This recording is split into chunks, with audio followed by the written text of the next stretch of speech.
നോക്കൂ, നമ്മളെല്ലാം തന്നെ കാലത്തിന്റെ കാവ്യനീതിയിൽ വിശ്വസിക്കുന്നവരാണല്ലേ.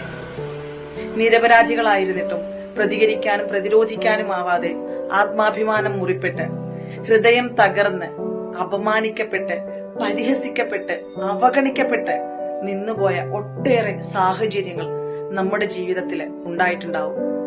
അങ്ങനെ നിസ്സഹായമായി പോയ നിമിഷങ്ങൾക്കെല്ലാം തന്നെ കാലം കണക്ക് ചോദിക്കുമെന്നും പകരം വീട്ടുമെന്നും പ്രതികരിക്കുമെന്നും തിരിച്ചടിക്കുമെന്നും നമ്മൾ വിശ്വസിക്കുന്നു.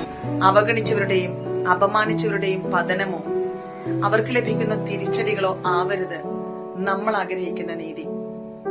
നമുക്കായി കാലം വെട്ടിത്തെളിച്ച നേരിന്റെ വഴിയിലൂടെ സഞ്ചരിച്ച് നേട്ടത്തിന്റെയും അഭിമാനത്തിന്റെയും ഗിരിശൃംഖങ്ങൾ കീഴടക്കി അവഗണിച്ചവരെ കൊണ്ടും അപമാനിച്ചവരെ കൊണ്ടും അംഗീകരിപ്പിക്കുക എന്ന മനോഹരമായ നീതിയുടെ ചിത്രമാവട്ടെ നമ്മുടെ ഉള്ളിലുള്ളത്. കാരണം ആ പ്രതികാരത്തോളം ആ പ്രതികരണത്തോളം മനോഹരമായത് മറ്റൊന്നും തന്നെയില്ല.